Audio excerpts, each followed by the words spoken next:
Hello, I'm Kendra Cook, your host for the DCTV Daily News program out of Dove Creek, Colorado. It's brought to you by the Dolores County Broadcasting Network with support from the Southwest Colorado TV Translator Association. That's the special district association responsible for bringing the area free to access TV stations over the air by antenna. This is a community TV station, so if there's a news story or event information you'd like to share, call us at 970-677-4119 or email dcbnnews@gmail.com. And if you're a business or organization, we welcome you to find out about the sponsorship opportunities for the banners or video segments run on the channel. This is the Thursday program for April 15th, 2021, DCTV Daily News. The Dove Creek Press reported on Wednesday morning, shortly after 9:30 a.m., that a single vehicle accident with injuries was reported on Highway 491, approximately 2 miles south of the town of Dove Creek. A sedan with Utah plates carrying 4 occupants crashed into a tree located on the west side of the highway in front of a residence. The cause of the crash is still under investigation.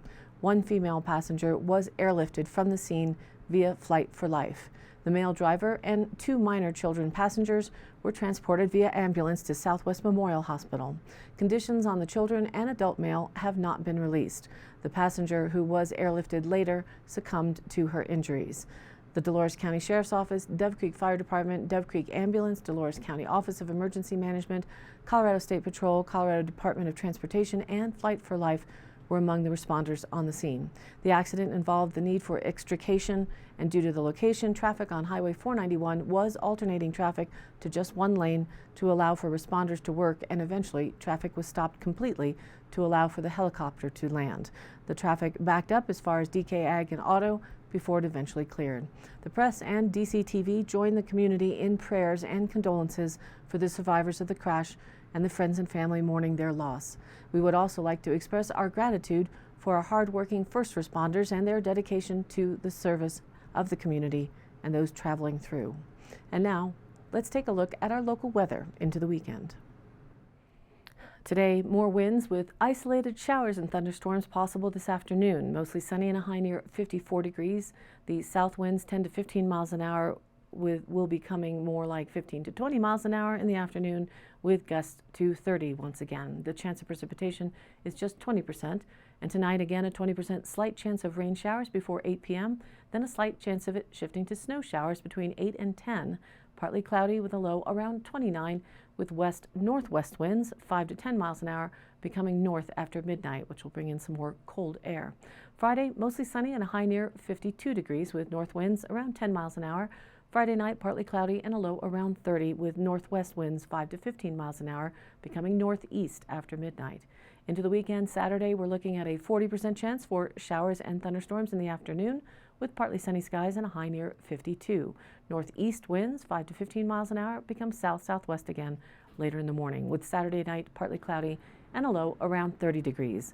For Sunday, back down to just a 20% chance of showers in the afternoon again, mostly sunny and a high near 55 degrees, with Sunday night mostly clear and a low around 31.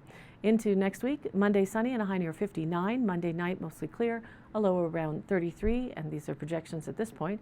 Tuesday sunny and a high near 62, Tuesday night mostly cloudy and a low around 38. And now back to our news.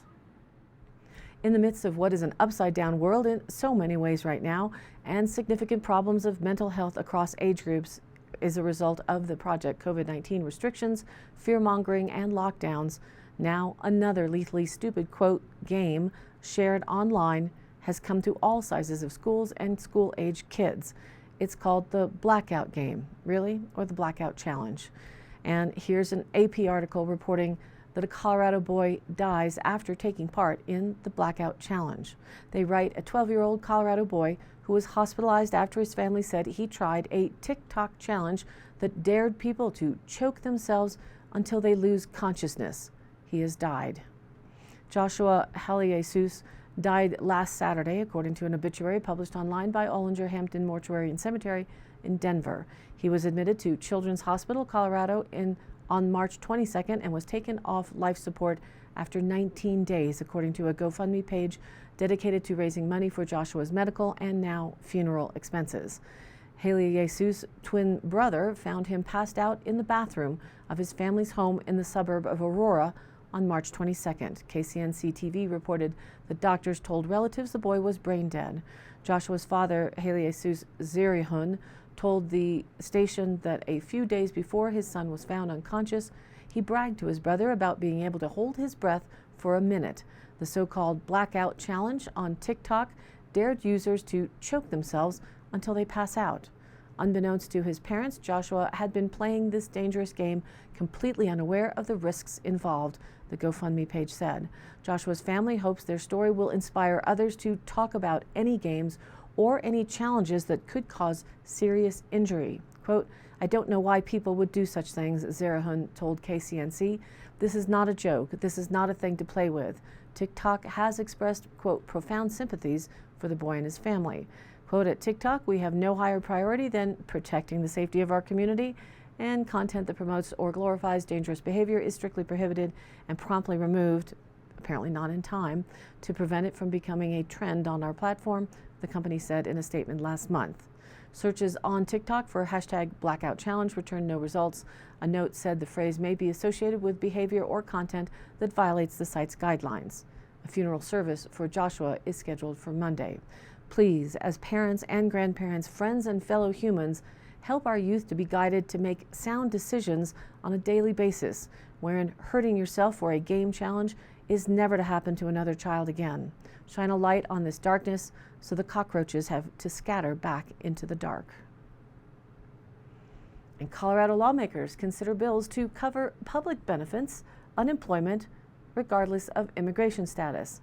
This breaking news was reported on CBS 4 political specialist Sean Boyd, writing, "People who are in the country unlawfully would have access to state and possibly local public benefits under a bill at the Colorado State Capitol. It's one of several immigration bills introduced this session. The bills include a legal defense fund for those facing deportation, a special unemployment fund for undocumented workers, $4 million for free contraception for women who are non-citizens, and access to state and local licenses, certificates, and registrations, regardless of immigration status." One person, one vote, one citizen is almost on the brink of dying. There's also legislation to create the Colorado Office of New Americans to develop a strategy to help immigrants with economic stability and cultural integration. The public benefits bill is the most sweeping of the immigration bills. Quote, "We're creating these different levels of access, so this bill really is about access. It's about making the playing field even for everyone," said Senator Sonia Jaquez Lewis, the sponsor of the bill, I'm guessing Democrat. The bill would remove lawful presence as a condition for public benefits, including health care, housing assistance, welfare, disability, and retirement benefits, as well as licenses, contracts, and grants. Local governments would have the option of doing the same. Quote, "It's really about making sure that folks that are applying for public benefit services are not having this extra requirement of proving lawful presence," explained Jaquez Lewis. She says the lawful presence requirement is an unnecessary administrative burden. Senator Jerry Sonnenberg disagrees. Given, quote, "Given what's happening at the border, Colorado will be a magnet if they pass this," said Sonnenberg. Sonnenberg says the state has already borrowed $1 billion to pay for unemployment for those here legally. So we're going to provide all of these different benefits, including health care, including things that, quite honestly, many of our own people can't afford to do. We're going to provide to people of illegal immigrant status, Sonnenberg said. Nonpartisan fiscal analysts say the bill could end up costing the state nearly $23 million. Jaquez Lewis insists it's about equity. Quote, "Regardless of their lawful presence and immigration status, it's who they are, and this allows everyone to be able to have those opportunities that we should all be able to have as Coloradans," she said. The Senate State Affairs Committee debated the bill on Tuesday afternoon, but the vote was delayed. Tell this to citizens like veterans and others who have not yet received benefits and are legal citizens. A much harder sell as being a humane social equity scheme rather than a redistribution of wealth scenario with a political underlying agenda. And to catch this program online, visit our Facebook page, which is DCTV Daily News, or also go to YouTube and search for DCTV Daily News. Both you can subscribe to and join in on the conversation. We like to hear your input and your feedback. This is your local community TV station, so if you have something that you would like to share, email me at dcbnnews@gmail.com or call the station 970-677-4119 and leave me a message. Thanks for tuning in to DCTV Daily News. And if you like the program, again, please like and follow us on YouTube and Facebook and share it with your friends and family. This has been a production of DCTV for the DCTV Daily News program out of Dove Creek, Colorado, USA. I'm Kendra Cook. Be well and keep thinking for yourself.